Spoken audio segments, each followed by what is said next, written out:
¿Qué sucede en el país? Tendencias del acontecer nacional en análisis situacional.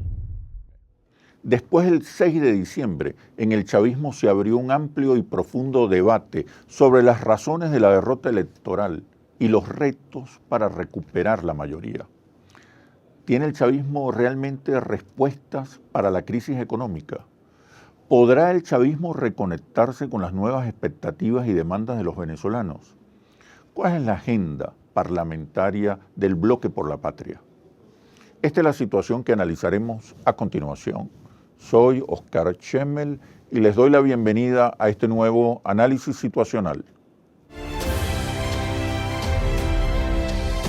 Hoy nos acompaña Héctor Rodríguez, coordinador nacional de la Juventud del Partido Socialista Unido de Venezuela. En el 2008 es designado ministro del Poder Popular para el despacho de la presidencia del comandante Chávez. También ha sido ministro del Deporte, ministro de la Juventud y ministro de Educación. Fue electo diputado en las pasadas elecciones parlamentarias y hoy es jefe del Bloque por la Patria en la Asamblea Nacional. Representa el nuevo liderazgo del chavismo y del país. Bienvenido, Héctor. Buenas noches, Oscar. Se diría que toda tu vida has estado desempeñando un cargo en el gobierno. ¿Has desempeñado otros oficios? Bueno, primero que nada, buenas noches. Gracias por la invitación. Un saludo a todo el pueblo de Venezuela. Feliz año a los que con los que no hemos podido compartir en estos tiempos agitados, tiempos de mucha expectativa y de mucha aceleración en la vida política. Y efectivamente, hemos tenido la oportunidad de tener a esta edad grandes e importantes responsabilidades, aparte además de grandes hombres como el presidente Chávez, como el presidente Nicolás. Sin embargo, bueno, mi historia laboral es muy anterior a las responsabilidades públicas. Yo empecé a trabajar desde muy joven, tenía 10, 11 años, y he tenido la oportunidad de trabajar en infinidades de actividades de la vida ¿Cómo cuáles? social. Tuve la oportunidad de ser cotufero, yo vendía cotufas en Margarita. Tuve la oportunidad de ser pintor, pintaba rejas, casas. Tuve la oportunidad de trabajar en restaurantes de comida rápida. Cuando inicié mi carrera universitaria, trabajé en escritorio jurídico. Hoy vuelvo a Pajaritos, en aquel momento lo hacía como pasante de escritorio jurídico. ¿Por qué tuviste que trabajar a tan temprana edad? Vengo de una familia humilde que necesitaba que todas y todos fuéramos parte de la actividad económica de la familia para sostenernos. Además me tocó ser adolescente, joven, en una década muy difícil para Venezuela, para América Latina. Fukuyama hablaba del fin de la historia, esa triste noche neoliberal, donde no solamente se dieron unas grandes dificultades económicas, sino que además estaban acompañadas de esa política del Estado mínimo necesario, de esa política del Estado que no debe involucrarse en garantizar los derechos sociales. Y como muchas familias nos vimos obligados a colaborar todos, a estudiar y a trabajar al mismo tiempo en grandes dificultades. Y bueno, desde que me gradué, no solamente he ocupado cargos en la administración pública, sino que además he ejercido como profesor universitario, que es mi pasión. Si tú me preguntaras dónde quisieras estar a dedicación exclusiva, es en un aula de clase, es con los alumnos. Creo que es el espacio donde más podemos dar al país. Sin embargo, bueno, toda esta experiencia creo que nos nutre muchísimo, sobre todo la experiencia de haber trabajado al lado de un gran hombre como es Hugo Chávez. Bueno, el 6 de diciembre ocurrieron cosas importantes en el país, ¿no? La oposición asume la Asamblea Nacional, por primera vez el chavismo pierde la Asamblea Nacional. ¿Qué lecciones podemos recoger de esos resultados electorales? ¿Qué lecciones para el chavismo? Pero la respuesta cuando regresemos en los comerciales. Ya venimos. ¿Qué sucede en el país? Tendencias del acontecer nacional en análisis situacional. ¿Qué sucede en el país? Tendencias del acontecer nacional en análisis situacional. Te preguntaba, Héctor, acerca de la evaluación que entiendo se está haciendo en el chavismo sobre los resultados electorales. En tu opinión, que además estuviste en la campaña electoral, estuviste en contacto con la gente, tenías en carne viva la realidad electoral, la realidad política de ese momento. ¿Qué lecciones arroja el 6 de diciembre para el chavismo? Yo creo que arroja varias lecciones, ¿no? Una primera lección es la fortaleza institucional de Venezuela, sobre el proceso político venezolano, que es un proceso altamente polarizado, para algunos algo que es negativo, para mí yo creo que reaviva el debate de las ideas, politiza la sociedad. Creo que lo importante es que ese nivel de polaridad sea resguardado por los canales regulares, por los canales constitucionales, y eso depende mucho de la actitud democrática o no de las partes, que son actores en el juego político. Yo creo que la institucionalidad venezolana una vez más demuestra su fortaleza, su capacidad de recoger esas pasiones de la política. Segundo, demuestra una vez más a nivel nacional e internacional el indiscutible cauce democrático que escogió la Revolución Bolivariana. A pesar de grandes dificultades, que tal vez no es el tono de la pregunta analizar esas dificultades, nadie puede negar que en cada uno de los resultados, positivos o contrarios, la Revolución Bolivariana ha tenido una actitud indiscutiblemente democrática. Apenas segundos después del resultado electoral, veíamos un presidente reconociendo unos resultados que indiscutiblemente no son desfavorables. Circunstancialmente, lo dirá la historia, pero indiscutiblemente desfavorable en ese momento. Y tercero, obliga a una reflexión interna para el chavismo. Una reflexión interna que creo que el presidente la ha recogido con una frase que yo cito, repito, como una bofetada electoral al chavismo. Creo que estar 16, 17 años en contundentes triunfos electorales nos fue llevando a una posición acomodaticia, nos fue llevando a una prepotencia que nos llena el poder, que nos aleja de la cotidianidad de la gente. Y creo que este resultado electoral pudiéramos verle un lado positivo para el chavismo, que es que nos da una bofetada que nos obliga a despertar, nos obliga a revisar cosas que debemos corregir o cosas que haciéndola bien se ha agotado el tiempo. Algunos dicen que es el fin de la revolución. Yo comparto con el presidente que es el fin de una etapa, que se inicia un nuevo ciclo, una nueva etapa. Hemos durante estos 17 años indiscutiblemente cambiado la historia política de Venezuela. No somos la Venezuela de los 90, no somos la Venezuela del 60% de deserción escolar, de la población flotante, de los bachilleres sin cupo, de los abuelitos perseguidos por la ballena porque cobraban muy pocos una pensión miserable. Somos indiscutiblemente la Venezuela de los derechos sociales, de las misiones, pero tampoco es el país de 1999 cuando asume el presidente Chávez por primera vez. Así es. Después de 15 años el país ha cambiado. ¿Cuáles son los cambios que tú observas? Yo creo que ha cambiado sobre todo en un país que está más politizado, que reconoce más sus derechos, que está más organizado, que tiene unas condiciones de vida social radicalmente distintas, con derecho a la educación, a la salud. Pasamos de 40% de matriculación a casi un 90% de matriculación. Esas son banderas que no se pueden declinar.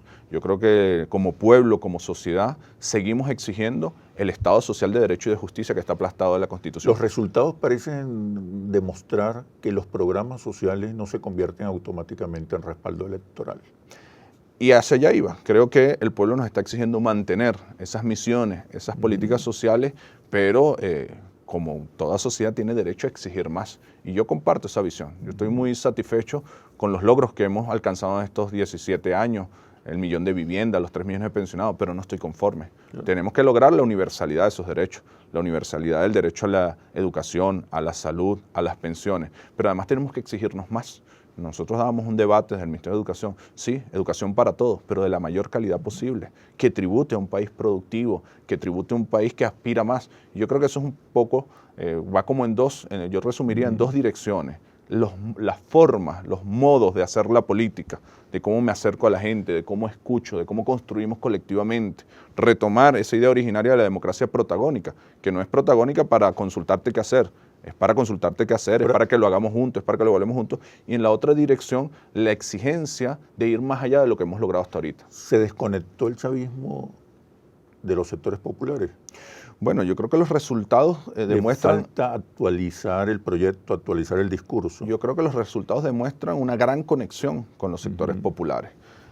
Tener esos resultados del 43% con los indicadores económicos que tenemos es indiscutible, es que hay una gran conexión hay una popular. Fuerza indudable. Sin embargo, tenemos la obligación de esa conexión, esa fuerza que tenemos, cómo hacerla más eficiente, más eficaz.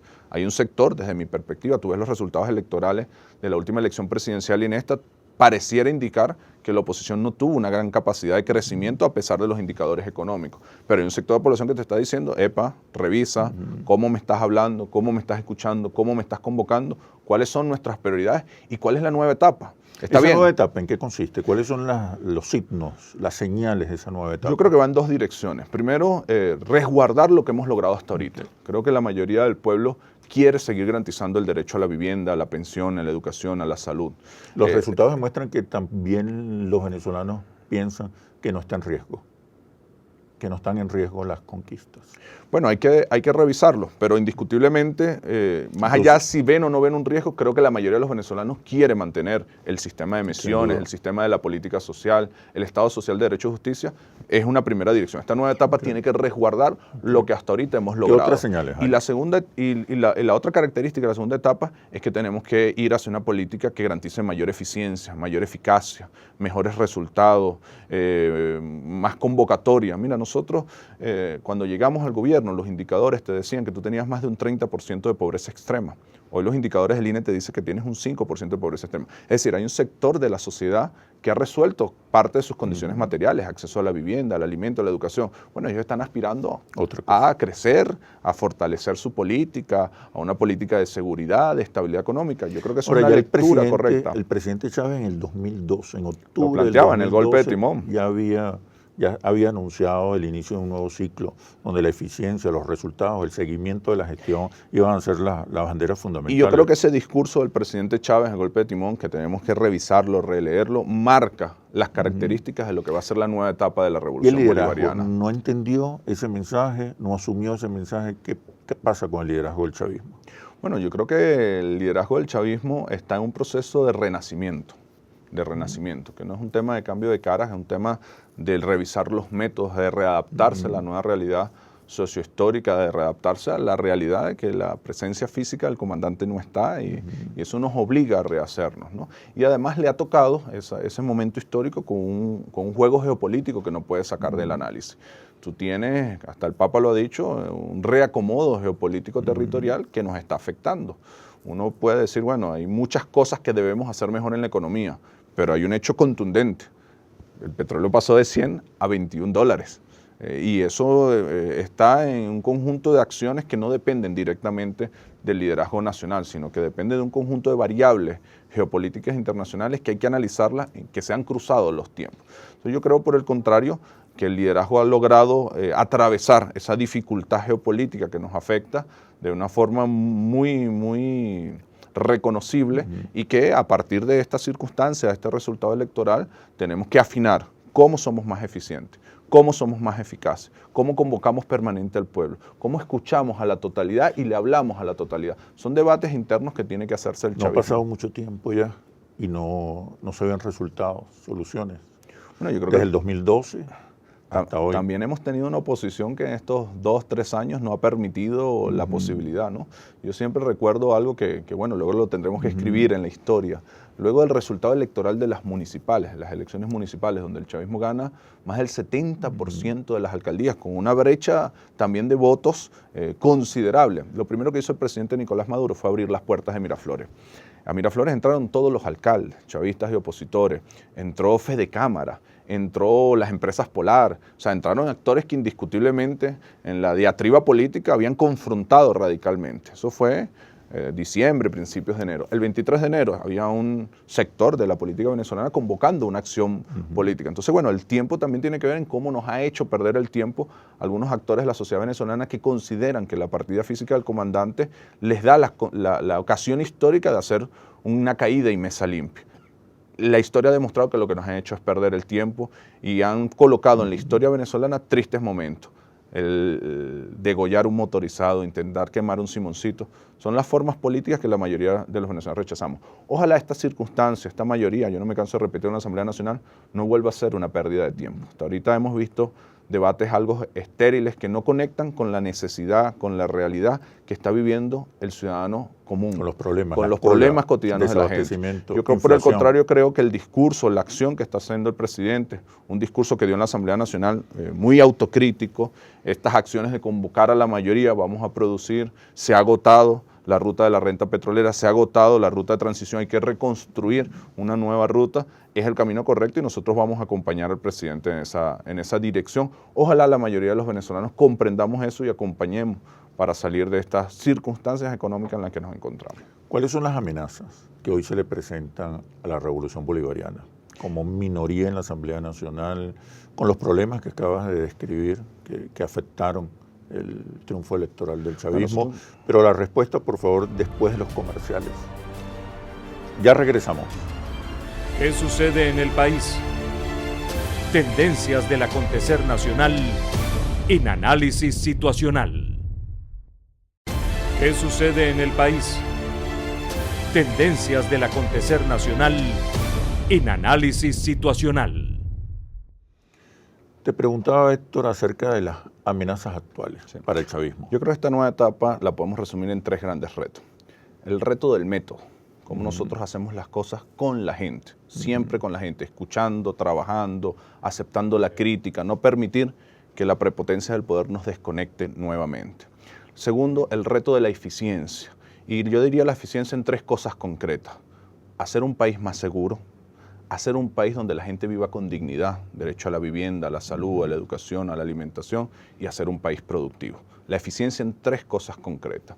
Y tercero, la economía. Nosotros necesitamos dar el salto cualitativo y cuantitativo de una economía dependiente de la renta petrolera a una economía productiva, reconstruir la cultura del trabajo, que no va a ser fácil, una cultura del trabajo de 100 años, una cultura de la renta petrolera de 100 años. Eso no se quita, no se cambia solamente. Del bloque de la patria. Yo creo que la agenda, desde la Asamblea Nacional para conectarse con esas nuevas expectativas. La agenda de la Asamblea Nacional tiene que ir en coherencia con eso. ¿Cómo hacemos un gobierno con la gente? ¿Cómo hacemos un gobierno más eficiente? ¿Y cómo hacemos una economía productiva? Nosotros estamos preparando un conjunto de baterías de propuestas legales que además, en nuestra condición de minoría en la Asamblea Nacional, estamos obligados a que sea con mucha movilización popular para que esta nueva etapa sea trabajando con la gente, sea más eficiente y sea para apostar, para construir una economía productiva. ¿Cómo negociar esa agenda? ¿Cómo acordar esa agenda con la oposición que hoy es mayoría en la Asamblea Nacional? Yo creo que no es un tema de negociación con la oposición, yo creo que es el tema de reconstruir un bloque histórico. Yo creo que es un tema de construir. Por eso te decía, el primer reto es el método, cómo le hablamos y hablamos entre las mayorías. Hay que actualizar el discurso. Yo creo que nosotros... Yo creo que actualizar nuestro discurso, algo que yo siempre rescato de la idea originaria, democracia protagónica participativa, lo que hagamos debe ser producto de la construcción colectiva.